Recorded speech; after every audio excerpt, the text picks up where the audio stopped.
Let's talk about billions. Let's talk about past and future billions. We know that about 106 billion people have ever lived, and we know that most of them are dead. And we also know that most of them live or lived in Asia, and we also know that most of them were or are very poor, did not live for very long. Let's talk about billions. Let's talk about the $195,000 billion of wealth in the world today. We know that most of that wealth was made after the year 1800, and we know that most of it is currently owned by people we might call Westerners, Europeans, North Americans, Australasians. 19% of the world's population today, Westerners, own 2/3 of its wealth. Economic historians call this the Great Divergence. And this slide here is the best simplification of the Great Divergence story I can offer you. It's basically two ratios of per capita GDP, per capita gross domestic product, so average income. One, the red line, is the ratio of British to Indian per capita income, and the other, the blue line, is the ratio of American to Chinese. And this chart goes back to 1500. And you can see here that there's an exponential great divergence. They start off pretty close together. In fact, in 1500, the average Chinese was richer than the average North American. When you get to the 1970s, which is where this chart ends, the average Briton is more than 10 times richer than the average Indian. And that's allowing for differences in the cost of living. It's based on purchasing power parity. The average American is nearly 20 times richer than the average Chinese by the 1970s. So why? This wasn't just an economic story. If you take the 10 countries that went on to become the Western empires, in 1500 they were really quite tiny. 5% of the world's land surface, 16% of its population, maybe 20% of its income. By 1913, these 10 countries plus the United States controlled vast global empires.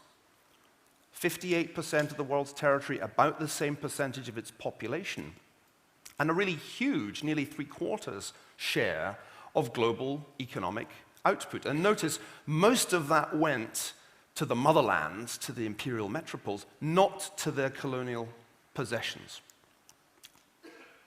Now, you can't just blame this on imperialism, though many people have tried to do so, for two reasons. One, empire was the least original thing that the West did after 1500. Everybody did empire. They beat pre-existing Oriental empires, like the Mughals and the Ottomans. So it really doesn't look like empire is a great explanation for the Great Divergence. In any case, as you may remember, the Great Divergence reaches its zenith in the 1970s, some considerable time after decolonization. This is not a new question. Samuel Johnson, the great lexicographer, posed it through his character Rasselas in his novel Rasselas, A Prince of Abyssinia, published in 1759.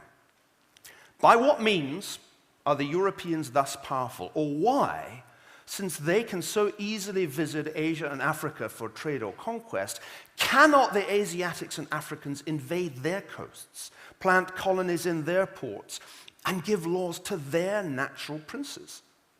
The same wind that carries them back would bring us thither. That's a great question. And you know what? It was also being asked at roughly the same time by the Westerners, by the people in the rest of the world, like Ibrahim Mutafarrika, an Ottoman official, the man who introduced printing very belatedly to the Ottoman Empire, who said in a book published in 1731, "Why do Christian nations which were so weak in the past compared with Muslim nations begin to dominate so many lands in modern times and even defeat the once victorious Ottoman armies?" Unlike Rasselas, Muteferica had an answer to that question, which was correct. He said it was because they have laws and rules invented by reason. It's not geography. You may think we can explain the Great Divergence in terms of geography. We know that's wrong because we conducted two great natural experiments in the 20th century to see if geography mattered more than institutions. We took all the Germans, we divided them roughly in two, and we gave the ones in the East communism. And you see the result. Within an incredibly short period of time, people living in the German Democratic Republic produced Trabants, the Trabi, one of the world's worst ever cars, while people in the West produced the Mercedes-Benz. If you still don't believe me, we conducted the experiment also in the Korean peninsula, and we decided we'd take Koreans in roughly the same geographical place, with, notice, the same basic traditional culture, and we divided them in two, and we gave the Northerners communism, and the result is an even bigger divergence in a very short space of time than happened in Germany. Not a big divergence in terms of uniform design for border guards, admittedly, but in almost every other respect, it's a huge divergence. Which leads me to think that neither geography nor national character, popular explanations for this kind of thing, are really significant. It's the ideas, it's the institutions. This must be true because a Scotsman said it, and I think I'm the only Scotsman here at the Edinburgh TED, so let me just explain to you that the smartest man ever was a Scotsman. He was Adam Smith, not Billy Connolly, not Sean Connery, though he is very smart indeed. Smith, and I want you to go and bow down before his statue in the Royal Mile. It's a wonderful statue. Smith, in The Wealth of Nations, published in 1776, that's the most important thing that happened that year. You bet. There was a little local difficulty in some of our minor colonies, but China seems to have been long stationary and probably long ago acquired that full complement of riches which is consistent with the nature of its laws and institutions. But this complement may be much inferior to what with other laws and institutions the nature of its soil, climate, and situation might admit of. That is so right and so cool, and he said it such a long time ago. But you know, this is a TED audience, and if I keep talking about institutions, you're going to turn off. So I want to translate this into language that you can understand. Let's call them the killer apps. I want to explain to you that there were 6 killer apps that set the West apart from the rest. And they're kind of like the apps on your phone, in the sense that they look quite simple. They're just icons, you click on them, but behind the icon, there's complex code. It's the same with institutions. There are 6, which I think explain the Great Divergence. 1, competition. 2, the scientific revolution. 3, property rights. 4, modern medicine. 5, the consumer society. And 6, the work ethic. You can play a game and try and think of one I've missed out, or try and boil it down to just 4, but you'll lose. Let me very briefly tell you what I mean by this, synthesizing the work of many economic historians in the process. Competition means not only were there 100 different political units in Europe in 1500, but within each of these units there was competition between corporations as well as sovereigns. The ancestor of the modern corporation, the City of London Corporation, existed in the 12th century. Nothing like this existed in China, where there was one monolithic state covering 1/5 of humanity, and anyone with any ambition had to pass one standardized examination, which took 3 days and was very difficult and involved memorizing vast numbers of characters and very complex Confucian essay writing. The scientific revolution was different from the science that had been achieved in the Oriental world in a number of crucial ways, the most important being that through the experimental method, it gave men control over nature in a way that had not been possible before. Example, Benjamin Robbins's extraordinary application of Newtonian physics to ballistics. Once you do that, your artillery becomes accurate. Think of what that means. That really was a killer application. Meanwhile, there's no scientific revolution anywhere else. The Ottoman Empire is not that far from Europe, but there's no scientific revolution there. In fact, they demolish Taqiyuddin's observatory because it's considered blasphemous to inquire into the mind of God. Property rights. It's not the democracy, folks. It's having the rule of law based on private property rights. That's what makes the difference between North America and South America. You could turn up in North America having signed a deed of indenture saying, I'll work for nothing for 5 years, you just have to feed me. But at the end of it, you got 100 acres of land. That's the land grant on the bottom half of the slide. That's not possible in Latin America, where land is held onto by a tiny elite descended from the conquistadors. And you can see here the huge divergence that happens in property ownership between North and South. Most people in rural North America owned some land by 1900. Hardly anyone in South America did. That's another killer app. Modern medicine in the late 19th century began to make major breakthroughs against the infectious diseases that killed a lot of people. And this was another killer app, the very opposite of a killer, because it doubled and then more than doubled human life expectancy. It even did that in the European empires. Even in places like Senegal, beginning in the early 20th century, there were major breakthroughs in public health and life expectancy began to rise. It doesn't rise any faster after these countries become independent. The empires weren't all bad. The consumer society is what you need for the Industrial Revolution to have a point. You need people to want to wear tons of clothes. You've all bought an article of clothing in the last month, I guarantee it. That's the consumer society, and it propels economic growth more than even technological change itself.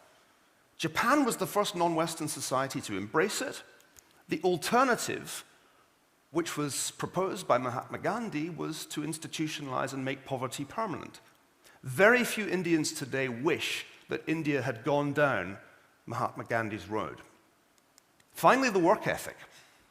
Max Weber thought that was peculiarly Protestant. He was wrong. Any culture can get the work ethic if the institutions are there to create the incentive to work. We know this because today the work ethic is no longer a Protestant Western phenomenon. In fact, the West has lost its work ethic. Today, the average Korean works 1,000 hours more a year than the average German. 1,000. And this is part of a really extraordinary phenomenon, and that is the end of the Great Divergence. Who's got the work ethic now? Take a look at mathematical attainment by 15-year-olds. At the top of the International League table, according to the latest PISA study, is the Shanghai district of China. The gap between Shanghai and the United Kingdom and the United States is as big as the gap between the UK and the US and Albania and Tunisia. You probably assume that because the iPhone was designed in California but assembled in China, that the West still leads in terms of technological innovation. You're wrong. In terms of patents, there's no question that the East is ahead. Not only has Japan been ahead for some time, South Korea has gone into third place, and China is just about to overtake Germany. Why? Because the killer apps can be downloaded. It's open source. Any society can adopt these institutions, and when they do, they achieve what the West achieved after 1500, only faster. This is the great reconvergence, and it's the biggest story of your lifetime, because it's on your watch that this is happening. It's our generation that is witnessing the end of Western predominance. The average American used to be more than 20 times richer than the average Chinese. Now it's just 5 times, and soon it will be 2.5 times. So I want to end with 3 questions for the future billions. Just ahead of 2016, when the United States will lose its place as #1 economy to China. The first is, can you delete these apps? And are we in the process of doing so in the Western world? The second question is, does the sequencing of the download matter? And could Africa get that sequencing wrong? One obvious implication of modern economic history is that it's quite hard to transition to democracy before you've established secure private property rights. Warning, That may not work. And third, can China do without killer app number 3? That's the one that John Locke systematized when he said that freedom was rooted in private property rights and the protection of law. That's the basis for the Western model of representative government. Now, this picture shows the demolition of the Chinese artist Ai Weiwei's studio in Shanghai earlier this year. He's now free again, having been detained, as you know, for some time, but I don't think his studio has been rebuilt. Winston Churchill once defined civilization in a lecture he gave in the fateful year of 1938. And I think these words really nail it. It means a society based upon the opinion of civilians. It means that violence, the rule of warriors and despotic chiefs, the conditions of camps and warfare, of riot and tyranny, give place to parliaments where laws are made and independent courts of justice in which over long periods those laws are maintained. That is civilization, and in its soil grow continually freedom, comfort, and culture, what old Tedsters care about most. When civilization reigns in any country, a wider and less harassed life is afforded to the masses of the people. That's so true. I don't think the decline of Western civilization is inevitable, because I don't think history operates in this kind of life cycle model beautifully illustrated by Thomas Cole's course of empire paintings. That's not the way history works. That's not the way the West rose, and I don't think it's the way the West will fall. The West may collapse very suddenly. Complex civilizations do that because they operate most of the time on the edge of chaos. That's one of the most profound insights to come out of the historical study of complex institutions like civilizations.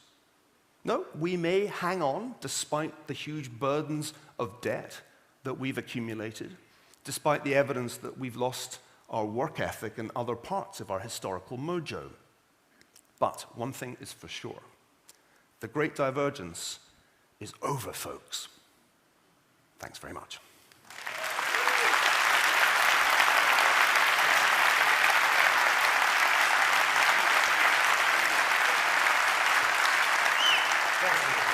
Thank you.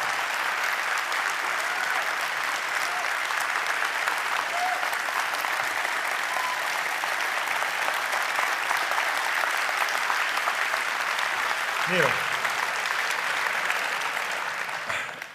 I'm just curious about your take on the other region of the world that's booming, which is Latin America. What's your view on that? Well, I really am just talking about the rise of the East. I'm talking about the rise of the rest, and that includes South America. I once asked one of my colleagues at Harvard, hey, is South America part of the West? He was an expert in Latin American history. He said, I don't know, I'll have to think about that. That tells you something really important. I think if you look at what is happening in Brazil in particular, but also Chile, which was in many ways the one that led the way in transforming the institutions of economic life, there's a very bright future indeed. So my story is really as much about that convergence in the Americas as it's a convergence story in Eurasia.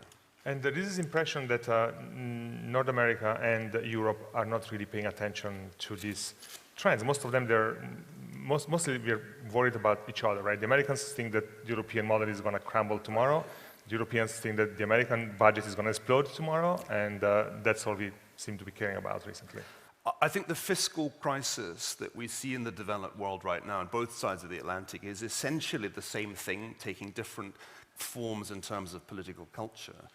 And it's a crisis that has its structural facet. You know, it's partly to do with demographics, but it's also, of course, to do with the massive financial crisis that followed excessive leverage, excessive borrowing in the private sector. That crisis, which has been the focus of so much attention, including by me, I think is an epiphenomenon. The financial crisis is really a relatively small historical phenomenon which has just accelerated this huge shift which ends half a millennium of Western ascendancy. I think that's its real importance. Neil, thank you. Thank you very much, Bruno. Thank you.